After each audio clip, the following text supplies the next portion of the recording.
একটার দিকে যদি কোনো সাধারণ মানুষের তো আর আপনার থাকার কোনো কারণ নাই বাইরে। যদি সন্দেহভাজন হয় তাহলে জিজ্ঞাসাবাদ করে যৌক্তিক কারণ না বলতে পারলে থানার মোবাইল টিমে পাঠিয়ে দেবেন, তারপরে থানা দেখবে সেটা। জি স্যার, জিজ্ঞাসাবাদ হ্যাঁ। করবো এবং আপনার সঙ্গে যোগাযোগ করে তাকে আইনগত ব্যবস্থা যা নেওয়া Correct. যায় আমরা সেদিকে সচেষ্ট তৎপর থাকবো। Thank you. আর আপনাদের জন্য ওই যে খাবার নিয়ে এসেছি, কই ওইটা ওইভাবে কেন? খুলে দিলাম, ও ওনাকে এখনই খাবে? পরে খাবেন, সমস্যা নেই। ও মানে আমরা রেখে দেবো। হ্যাঁ, এটা থাকবে, আপনারা এটা নেন, এটা নেন, এটা নেন। থ্যাংক ইউ স্যার, এগুলো আমাদের বাহিনীর জন্য এটা বিরল, প্রথমই এ পর্যন্ত দেখলাম। হ্যাঁ, যেটা আপনি করলেন স্যার, এটা হলো যে আন্তরিকভাবে ধন্যবাদ। রাতে যখন মনে হবে যে আপনারা ক্লান্তি বোধ করেন তখন চা আছে, আর ওই যে খাবার দাও,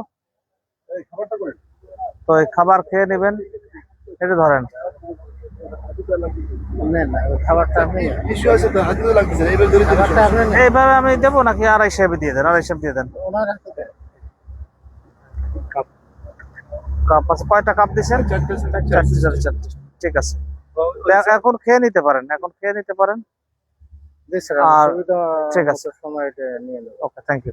থ্যাংক ইউ, করেন, এরপরে কষ্ট কমে যাবে আপনাদের। ওই সাব ইন্সপেক্টরদের ডিউটি দিলে ইন্সপেক্টরদের